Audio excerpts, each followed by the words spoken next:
જય દ્વારકાધી, જય માતાજી બધા મિત્રોને. કેમ છો? મજામાં? તો મજામાં જ છો, કારણ કે આપણા વિડીયો જોતા હોય મજામાં જ હોય.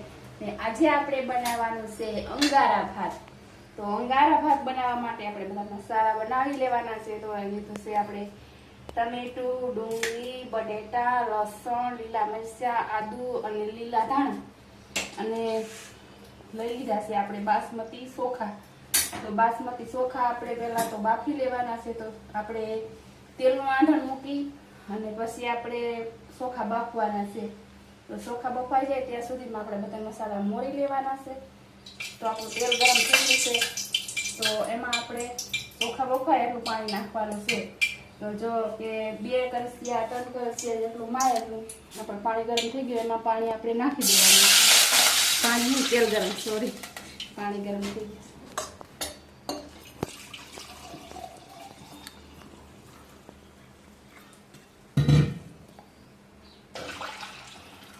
તો આપણે 2 કરસિયા પાણી નાખ્યું એમાં આપણા ચોખા બફાઈ જશે સરસ રીતે, અને આંધણ થાય ત્યાર પછી આપણે ચોખા નાખવાના છે. એટલે સરસ ચોખા આપણા બફાઈ જાય.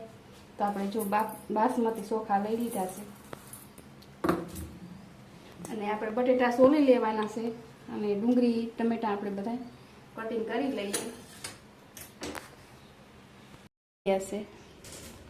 આંધણ ઉકળી ગયું પછી આપણે ચોખા વળી દીધા અને થોડુંક એવું આપણે ચોખામાં ભરે એટલું મીઠું નાખી દેવાનું હતું. તે મીઠું પણ નાખી દીધું છે આપણે, કારણ કે આપણા ચોખા જો ભાત વઘારે તે મોરા ના લાગે, નહીંતર આપણું ભાત મોરું લાગે. તો ચોખા પણ બફાઈ ગયા. હવે આપણે એમાં પાણીમાંથી બહાર કાઢી લેવાના છે અને હાવ કોરા થઈ જાય ત્યાં સુધી આપણે નીંજરવા દેવાના છે. જો સરસ મજાના એકદમ.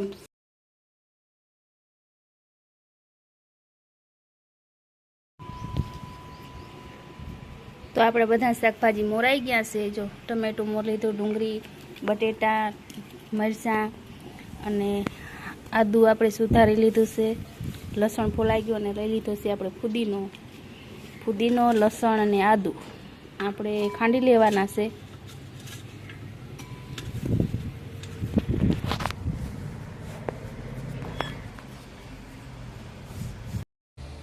તો આપણે બટેટા તારી લેવાના છે. જો આપણે આસા કટિંગ કરી લીધા છે. તો આ રીતે આપણે તેલ ગરમ થઈ જાય પછી બટેટા સરસ મજાના ધીમો ગેસ રાખી અને પછી આપણે તાળવાના છે.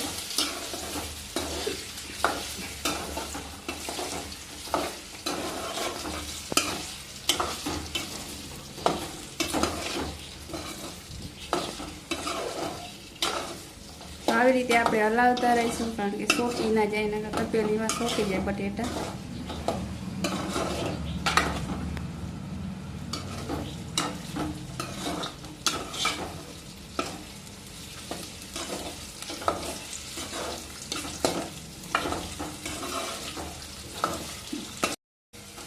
તો જોઈ શકો છો મિત્રો, આપણા સરસ મજાના બટેટા તરાઈ અને તૈયાર થઈ ગયા છે. ગોલ્ડન બ્રાઉન આપણે સરસ રીતે પાકી જાય ત્યાં સુધી કરવા દેવાના હતા. તો આપણા બટેટા તરાઈ ગયા છે. તો આપણે અલગ ગેસ કરી દઈશું બંધ અને અલગ વાટકામાં કાઢી લેવાના છે.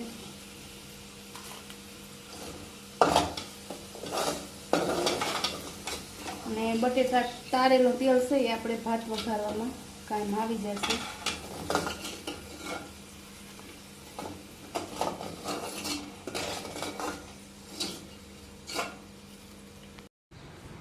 તો આપણે બધા મસાલા તૈયાર કરી લીધા છે. તો હવે વઘારવાની છે આપણે ભાત. તો અંગારા ભાત બનાવવા માટે બધા જ મસાલા જો તૈયાર થઈ ગયા છે. તો આપણે તેલ પણ ગરમ થઈ ગયું છે. તો તેલ ગરમ થઈ ગયું તો આપણે તેલમાં તો આખા મસાલા નાખી દેવાના છે. બાદિયા, લાલ મરચું, તજ, તમાલપત્ર, મીઠો લીમડો, જીરું,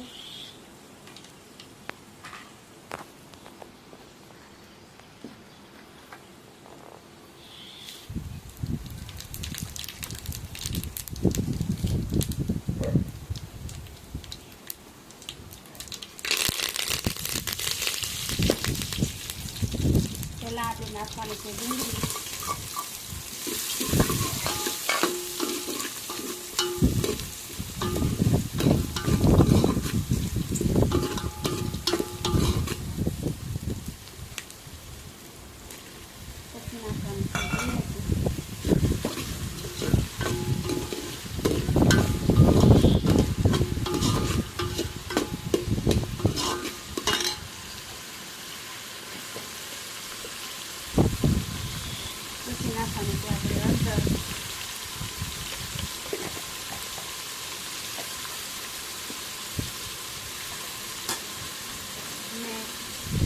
કટકા કરેલા મરચાં,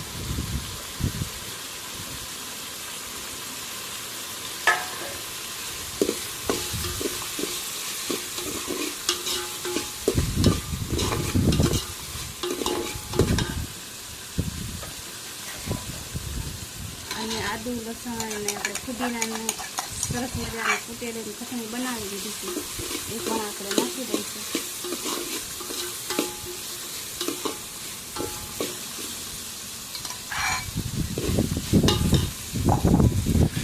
અને મસાલા પૂરતું આપણે મીઠું નાખવાનું છે, કારણ કે આપણે જો ચોખા બાફુમાં મીઠું નાખ્યું હતું એટલે આપણે એમાં થોડુંક માપસર મીઠું નાખવાનું છે, બહુ આપણે ખારું નથી. અને હવે નાખી દેવાના છે આપણે બટેકા. તો સરસ રીતે મિક્સ કરી અને થોડું પાણી નાખી અને આપણે મસાલામાં થોડું પાણી નાખી દેવાનું છે. પછી ઢાંકી અને થોડીક વાર બધા મસાલા સળવા દેવાના છે. સરસ રીતે સળી જાય ત્યાં સુધી આપણે ઢાંકી રાખવાના છે. તો થોડુંક એવું આપણે જાજુ પાણી નથી નાખવાનું, મસાલા પાકી જાય એટલું જ પાણી નાખવાનું છે. તો થોડી વાર આપણે ઢાંકી દઈએ. તો આપણા સરસ રીતે મસાલા પાકી ગયા છે. તો એમાં આપણે નાખી દેવાના છે ચોખા, જે આપણે બાફેલા ચોખા છે ને છૂટા જોઈ શકો છો કેટલા છૂટા ચોખા રાખ્યા છે આપણે હળવે હળવે આથી મિક્સ કરી દઈશું. તો આપણે મસાલો નાખી દેવાનો છે. તો થોડોક એવો આપણે ધાણા જીરો મસાલો નાખીએ અને મોળ શાક મસાલો અને ગરમ મસાલો એ પણ આપણે મિક્સ કરી દઈએ.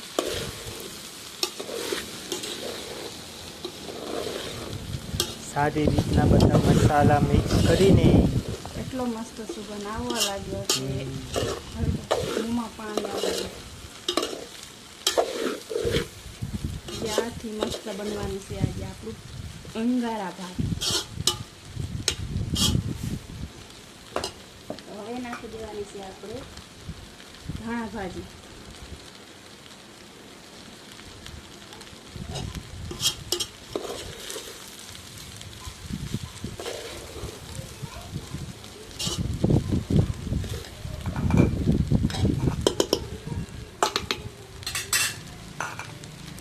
હવે રાખવાનું છે આપણે કોળિયું.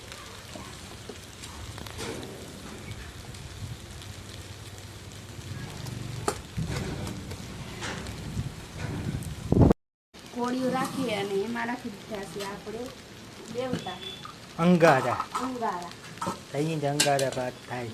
અંગારા ભાત. અને એમાં આપણે નાખીશું થોડું ઘી.